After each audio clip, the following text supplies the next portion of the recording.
Welcome to the Big Dawg Crypto Podcast. This is your number one crypto podcast to hear directly from the movers and shakers, innovators, and disruptors in the cryptocurrency industry. Follow on Twitter for updates and to communicate directly at Woof Big Dawg. That's at Woof Big DAWG. Now, here is your host, the one and only Big Dawg Crypto. DigitalBits is a protocol layer blockchain focused on supporting consumer digital assets. This is inclusive of assets such as loyalty and reward points, branded NFTs, fan tokens, and notably branded stablecoins. Find DigitalBits on Twitter at DigitalBitsORG. DigitalBits, making the future happen today. Welcome to the newest episode of the Big Dawg Crypto Podcast. I'm your host, Big Dawg Crypto, and we have the one and only Bit Shaman of the Gem Hunters. Brother, how are you doing? Not bad at all. How are you, Big Dawg? Man, I'm doing good. I tell you, it feels like right now there's a little bit of lull in the markets. How are you seeing things?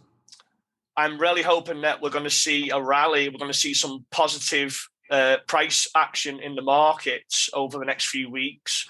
I keep reminding people that there's an old saying in not just crypto, but the stock market, and that is sell in May and go away. This is what all the whales, all the pro traders stick to. And if you look at the markets every single year, May till August, sometimes September, there is a lull in the market. It's slow, it's flat, it's sideways, and everyone, there's like unwritten rule. This sell in May and go away. And it's like the time to go on holiday, the time to relax. And then when August, winter starts to come in, obviously depends where you are, they return to manipulate the markets, to push the markets, to make more money. This is what, and I'm really expecting there to be a final run in this cycle. I really am. I think after that, that low, that 50% drop that we had, or 55%, I just don't think it's done. I think everyone is expecting lower. Everyone wants lower. It's almost greed, isn't it? From a lot of traders and investors' perspectives. Of course they want lower. Of course everyone wants Bitcoin at 25K, 20K. But I really don't think the people manipulating these markets, and they really are manipulated to a high extent, more than people realize. I really don't think that they're going to let people get back in at 25K, 20K. I think 28 is going to hold, 30 is going to hold, and I think this whole, as I said, selling May, go away. They come back in August. I think time is ticking. The gap to accumulate is getting smaller and smaller. And I think that the decisions that are made now are going to be crucial, not tomorrow, next week, next month, but I think those decisions will have crucial effects over the next few years or for the rest of our lives. For example, if we do push to 100K, many people are saying we're going to see 100K by the end of this year. Whether that's true or not, I don't know. You know what I mean? I'm not here to guess what the price is going to be. I'm here to work with what I can see, not guess what it's going to be. But I really do think that it's a good time, a good opportunity to start averaging in, taking up positions, scaling in, and getting yourself prepared, not just financially, but mentally. I think it's really important for every single one of us to be prepared in these markets mentally, because it's so emotional, isn't it? Crypto is so volatile. Absolutely. Well, so let me ask you this. I mean, to that, you've been in this space a while. When did you first, I first ever hear about crypto? So I used to play. Do you remember what year? Yeah, 2017. I remember what month. Yeah. October, end of October 2017. So I used to play World of Warcraft for all my sins. You know, people are going to laugh at me for that. By the way, Vitalik Buterin played World of Warcraft, and he quit when when a patch in Mr. Pandaria came out that he wasn't happy with, and then he created Ethereum after that. So not all bad. A lot of people who played these sort of online games are actually really good in crypto. But yeah, October 2017, I heard about it, didn't take it serious. And then I think many people were in the same sort of situation, didn't take it serious, thought I was a bit skeptical. And then when I saw the results of November, December, I started then buying in December. Obviously I did. I will admit, I bought high. I was FOMOing in. And this is why I am here now doing what I am doing, because I have been there. I have done that. And I am wearing the T-shirt to prove it. And I want to help other people.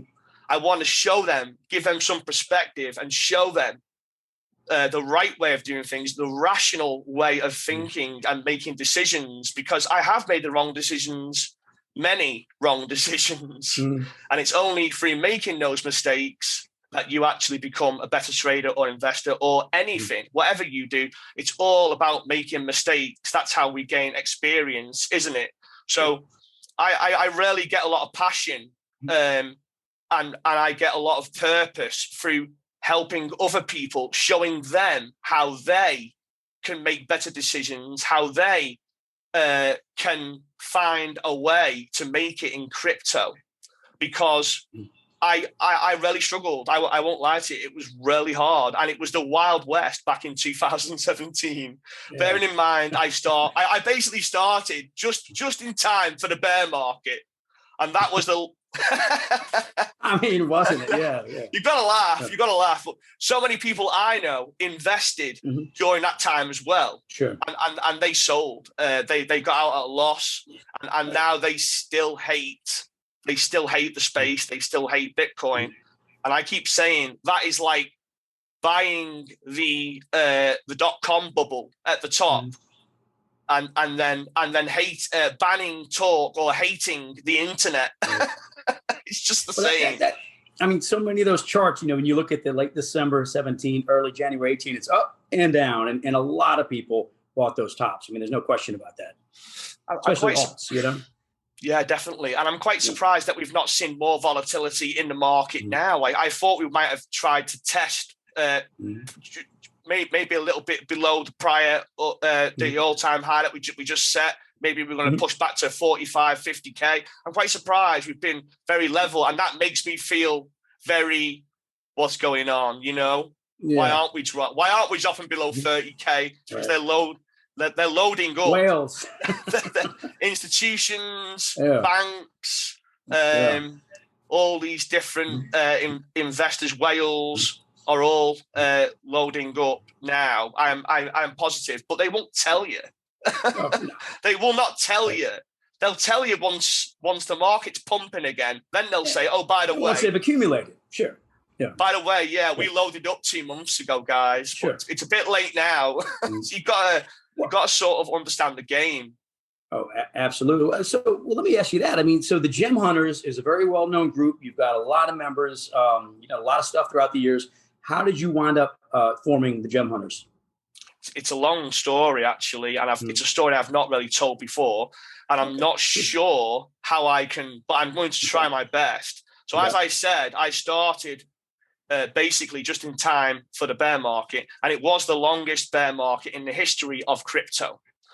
And I lost a lot of money. So as everyone did, they sort of delve into higher risk assets to try and make the money back after they lose their money in the lower risk assets, because it's the higher risk assets where you can make more money. And I spent a lot of time. I mean, I was working full time. I was doing like 10-hour days, 12-hour days. I had a baby as well. Just had a baby. I started crypto a few weeks after I had a baby, and that was tough. By the way, that's a lot. And then I'd obviously lost all this money. I put a lot of money in, money that I'd saved up for other stuff that we needed for the home. I thought, I'll get loans and credit cards, and I'll put the capital I've got into crypto. Lost that. But it was in losing that. It was in that struggle. I feel like everyone needs a struggle. Like, you need a struggle. Your mind needs it to excel. It toughens you. It does toughen you, and you need to be tough if you want to make it in the big wide world. And I think to operate at the outer limits of your true potential, you need to be up. You need that. You really do. And I could see I had a purpose to make that money back. That was my original purpose, which then led me into delving into high risk, high reward assets. It wasn't long until I started to realize that they're not all high risk, that there actually are some where you can do research, you can understand what the project is all about fundamentally, who the team are they transparent, what's their experience, and you can ask. It's amazing. Every single one of us has the ability to ask questions to any team, any CEO, any dev. Yeah.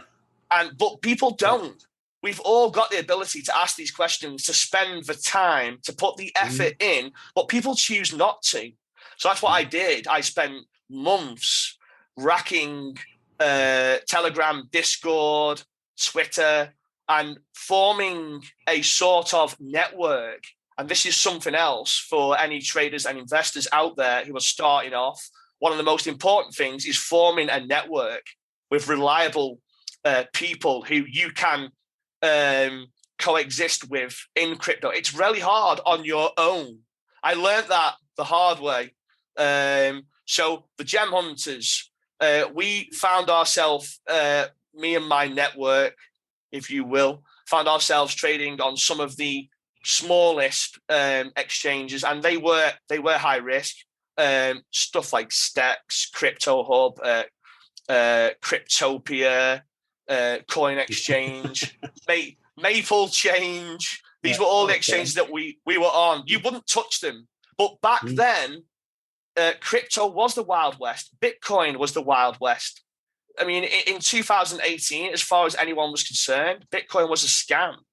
You know, there was only a few people out there, a few genuine people who had the ability to understand and to read into what Bitcoin was fundamentally, that you could predict where it was going to be and how big it was going to be. But as far as mainstream retail investors were concerned, it was a scam. So I want to really reiterate that being involved in the space back then wasn't like what it is now. It wasn't like putting your money in now and knowing, well, yeah, my money's safe. I know it's going to, chances are it'll be there tomorrow. You didn't know that. Back then, it was much some more. of the exchanges, I mean, you had Cryptopia. I mean, that had so many gems on that. And I mean, that just went out. I mean, that had a lot. Yeah. Cryptopia was the place to be back in 17 and 18. It really was. And look what happened to Cryptopia. So I'm going to give you a little bit of insight now into how the Gem Hunters formed. All these exchanges were actually the biggest scammers in crypto. I mean, they were really, I can list, I just listed the exchanges then, Maple Change, Crypto Hub, all these exchanges exit scammed. And I operated on Crypto Hub. That's where my little community was. My little network community. We had a little troll box on Crypto Hub. Sounds really. Everyone's gonna laugh and say, "Oh, my God, you're on a troll box," or whatever else. And they're like, "Well, I'm watching mainstream YouTube channels," and I'm like, "Where do you think these guys get all the information from?" People like me, people like us, who are rough and ready, on the ground, sniffing round. We are the guys who are taking those risks. The big influencers, the big YouTubers, they won't take those risks. They can't afford to. So hold on. So you're telling me that the exchanges then kind of had a little bit more, I don't want to say leniency, but you didn't know what was going to go on when you logged in or you put stuff in. I mean, what do you, is that what you're saying? 100%. Yeah. You really had to understand how to protect your funds, how to manage your risk properly. It was much more important back then than how it is now. I mean, I can't remember an exchange recently I mean, there must be some, but I can't recall any. But back then, it was like a weekly thing, a monthly thing. They were all doing the dirty, and they were saying they got hacked. They got hacked, but you're right though, because now, I mean, you had KuCoin had one, right? But then they reimbursed their people, and Binance. But you don't see a lot of those, you know. And you're right. You're absolutely right about that. It's definitely, I think, I don't know if it's more secure or just that maybe we've weeded some of that out.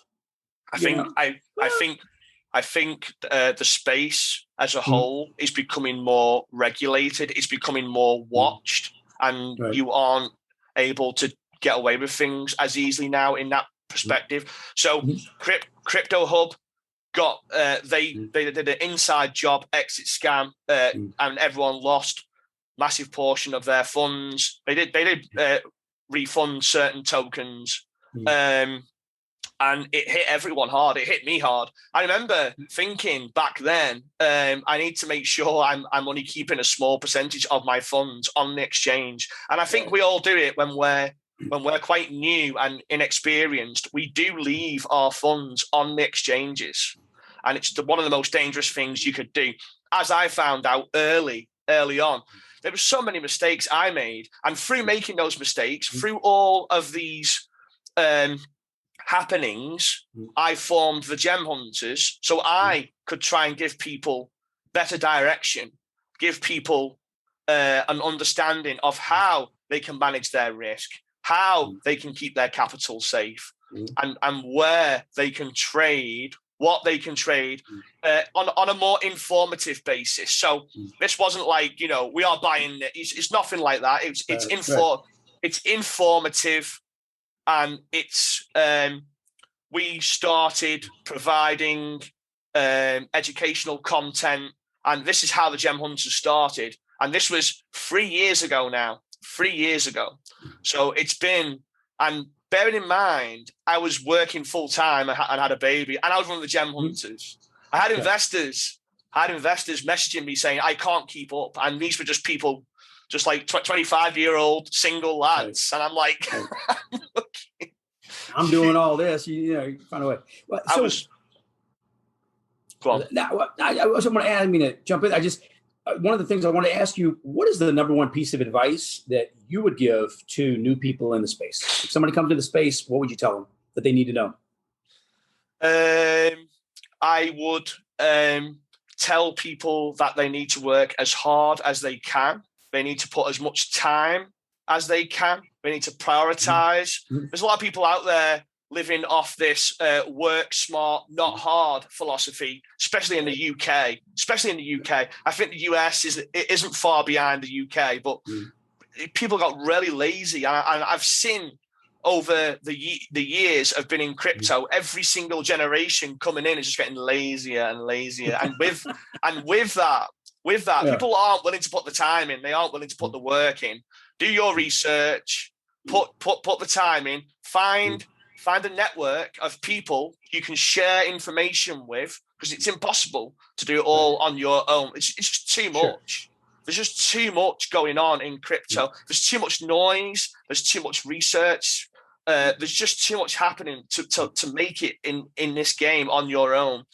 And also, if you are new to this space, and if you do really want to make it, you need to understand that you need to love it as well. You need to have a passion. You know, we excel in what we're passionate about, don't we? And it's hard to excel in something. You see, the money only goes so far in my books. I think money is really a demotivator. I think look at anyone in the workplace. They get a promotion, they get a pay rise, and they sit back, don't they? You don't see people working harder after they get a promotion. It's the same in crypto. It's exactly the same in crypto. I see people making money, and as soon as they make a bit of money, they just go, "Oh yeah, I'm done now." They lose all the motivation and fire. You've got to have a purpose, and it's got to be more than money. Money just doesn't cut it. Maybe it does for some people, but there's not many people I've met. I agree with you in that.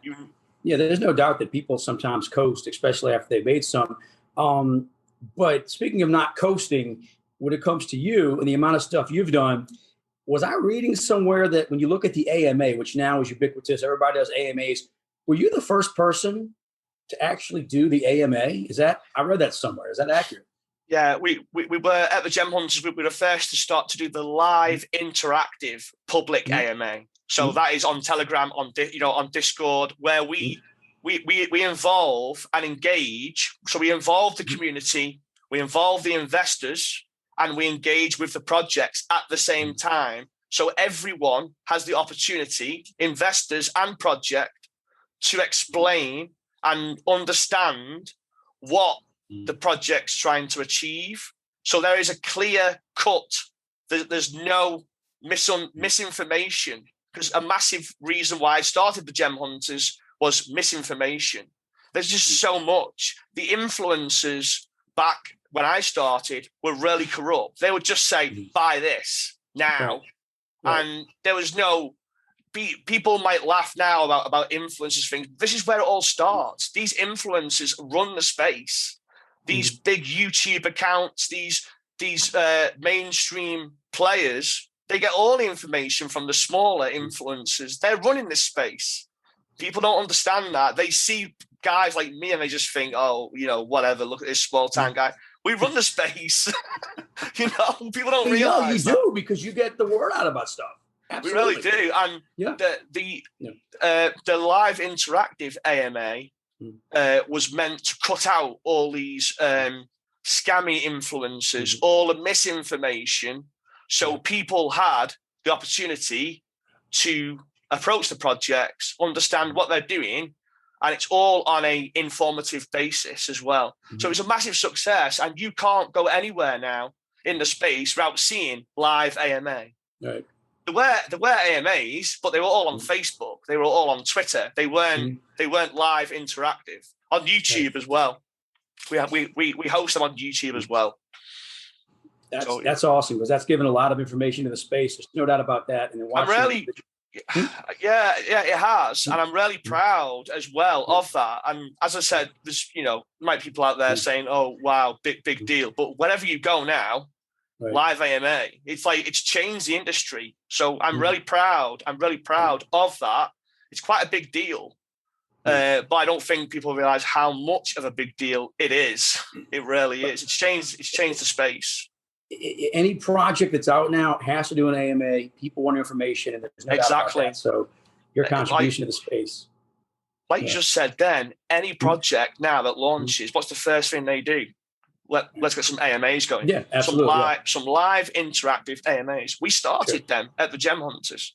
Right. So massive, and we're still doing it, and we pride ourselves on the live AMAs, and we also provide reviews. Everything's on an informative basis, so the investors can understand the projects and they can find trust and even level ground where they know they are safe. Because I have been there where it's not safe, and I know what it's like, and it's uncomfortable, it's stressful. You got a wife and kids at home. It's not, you're losing money left, right, and center. It's not good. It's emotional. Oh, no doubt. Well, let me ask you a random question. You have to take a 30-minute road trip, and you have to go with one of these three people. Okay, you have to bring along Peter Schiff, Nouriel Roubini, or Boris Johnson. Which one do you bring in the car? God, that'd be Boris Johnson, only because I do find him funny to an extent. Peter Schiff, I ended up knocking him out. No one likes Peter Schiff, did he? Let's be honest. I think Nouriel would just be a downer. The gold bug. Exactly. You're going too fast. Oh, come on. They're all bad. I wish there was one. Look, you got to admit, people talk about Bitcoin fixes this. Peter Schiff's engagement on Twitter, Bitcoin fixed it. There is no doubt that people on crypto Twitter are so passionate. And I say this because with enduring love, I generally enjoy getting on CT and interacting. It's just different than any other kind of social media. Are there any accounts that like in general, when you get on crypto Twitter, what do you like about it? Is it an account or two you like, or what do you like? What would you say about crypto Twitter to people that don't know really what it is? You know what I mean? I think crypto Twitter is one of the things that got me through the initial stages of crypto, and the motivation and the insight that you get off some of the accounts on crypto Twitter. There's a couple of accounts that I really have got a lot of respect for because, as I said to you before, there are people in this space who are about more than money. They love it. They live and breathe it. And one guy I've got a lot of respect for, but I don't really talk to very often, but I do watch his content and I do enjoy his vibe because he really motivates me sometimes, is Paddy Stash. Do you know Paddy Stash? Yeah, he was in, I think it was Telco. He was a big Tel supporter. Yeah, he loves Telcoin. Right before it went 100x. Yeah. He loves Telcoin. But I don't speak to Paddy much, but I really respect him. He's one of the biggest people I respect on Twitter. But he does a lot of hustling, that's for sure. I mean, he works hard. I know that. I haven't had many interactions. But, He really is. And I've been around now for 4 years, and I know who all the hustlers are.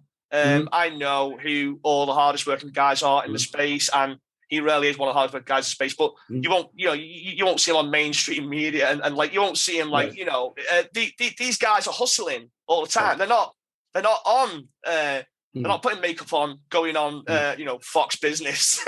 Right. Although they're starting to get some people from, you're starting to see, which is interesting, in mainstream media, you're seeing some people from, crypto Twitter we've known for years showing up when they're doing interviews now, and it's just crazy. True, yeah. Wait, is that account? What? Wolf of Wall Street is picked up a lot of traction. Yeah, I like him as well. Wolf of Wall Street. He's a good guy. That's a good guy. Yeah, he really is. Yeah, he's genuine as well. Like he will say it as it is, which I really like that as well. But don't talk to Scott much either. I know him. I've said hello to him. I've seen him in a few. I've spoken to him a few times and stuff. I've been on a few podcasts and things with him. Like nice guy. But crypto Twitter is I think it's responsible for getting so many newer, less experienced investors through.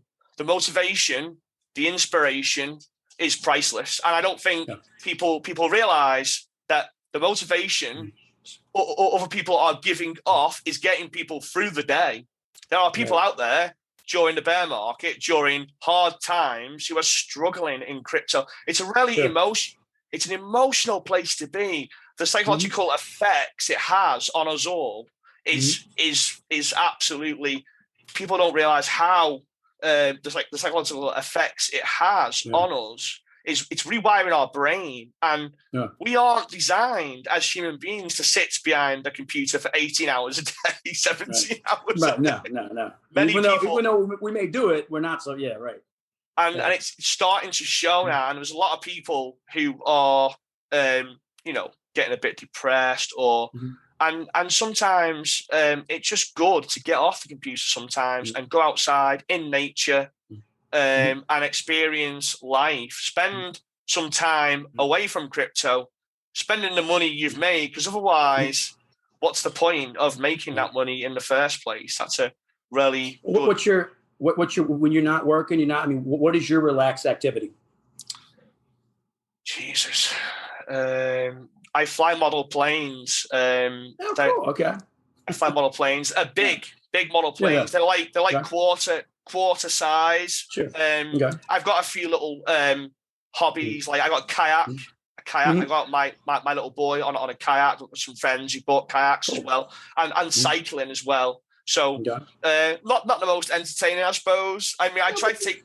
Just doing different things, sure. Try to take care of myself. I am a little bit of an adrenaline junkie. I won't lie to you. I mean, I always was. That's why I'm in crypto. That's why I've been involved in some of the craziest shit. Pretty much. Most people in crypto are. They are. And I think a lot of people outside don't realize, like, they are genuinely looking for a buzz. And they must think they are crazy putting that money into those assets, those high-risk assets. But some people genuinely are looking for the buzz. But I've calmed down a lot now, and I'm looking more to take care of myself. I think I'm at that age now where I'm starting to realize life is precious, life is short, and you have to take care. You have to take care of yourself. Very, very, very important. Speaking of life, so I ask every one of my guests this. And I'm generally interested because, to me, traveling is something we all need to do more of. what is the best place you've been to country-wise, and what's on your bucket list you want to go? Absolutely. So, yeah, it's a good question. So I'm really into my history. I'm a bit of a history buffing. I love history. It gives me so much inspiration. And Rome is the best place I've been. I just love Rome because you can walk. It's a small city, and you can walk a lot of history. And you just get knocked back when you see Rome. You see the Colosseum, and you walk around seeing different statues, World War I statues of the big lions, and all about like just the fact you can walk. It just knocks you back, and the ice cream's nice as well. And the other one, go on. Where would I like to go? Yeah. I think Egypt, because I've not been to Egypt yet, and I'm obsessed with obviously the pyramids, etc., etc. And you can also do some good snorkeling in Egypt as well. I've heard phenomenal things about Egypt. A couple of friends have been and they love it. So that's interesting. And as far as music, what sort of music do you listen to? Oh, various different kinds of music, really. What's like a couple of bands you like a lot? I like the Foo Fighters and like Linkin Park and all that, but that was sort of from my age. But I'm more now into like sort of chill step and trap and kind of trance sort of thing now. Just kind of music you can just put on loop and sort of work to chilled. Just have it on in the background. Well, brother, look, I appreciate you taking the time. I know you're super busy. It took us a little while to get this set up, but you made time on your schedule, and I appreciate it. Please let everybody know, where can they find you on Twitter? Okay. You can find me personally. Just check 1 second there to make sure. Just make sure. I'm with you. Make sure I know my own tag on Twitter. It's bits like underscore off or something. It's like Well, exactly. It's bits underscore shaman underscore TGH, and then the Gem Hunters, which any newer, less experienced investors, or even more experienced investors who are looking to even get involved or get a better understanding or even contribute and help out, is at the Gem Hunters on Twitter. So we are the original Gem Hunters, the Gem Hunters. So and to find you in Telegram, of course, your Twitter is going to have a link. They can also find you. I know Telegram. Yeah. How many members do you have in Telegram? It's a lot. I think it's like 16,000. 17,000. I know a few projects that have been in there and have gotten great results. So I guess we're kind of giving an endorsement here too. But yeah, no, it's the fact that you have a lot of people in there and you have a lot of active, people that research. And there's no doubt that I would say, research is the name of the game in crypto. If you're not researching, you're doing it wrong. It is, and it's so time consuming, and everyone these days wants quick, easy, and instant gratification. If you want success in anything, not just crypto, you got to work hard, you got to put the time in, and we are doing that, and it's for free as well. It's for free, and we also love it. We live and breathe this. As you can see, I'm really passionate about this. I love this space, but we are hustlers. We are hustlers. We are working all the time, just like yourself. Yeah. So, trying, but it's interesting. You have a very good reputation in the space, and I know we've talked over the years and had a lot of interactions, and I have much respect for you, brother. I mean, you're definitely putting in a lot of effort, a lot of work, and that's why you're successful. So I thank you again for making the time. Like I said, I know you're super busy, so it means a lot. And thanks, brother. Appreciate it. Right back at you. It's been a pleasure. Thank you, Big Dog. Okay. Well, thank you. You have this is the newest episode of the Big Dog Crypto Podcast, and thank you so much. The Gem Hunters, go find them. This is my man. All right, brother. Have a good one. All right. Cheers. All right. You've been listening to the Big Dog Crypto Podcast. Follow on Twitter at WoofBigDog. Woof, big DAWG. And run faster than the competition. Woof, woof.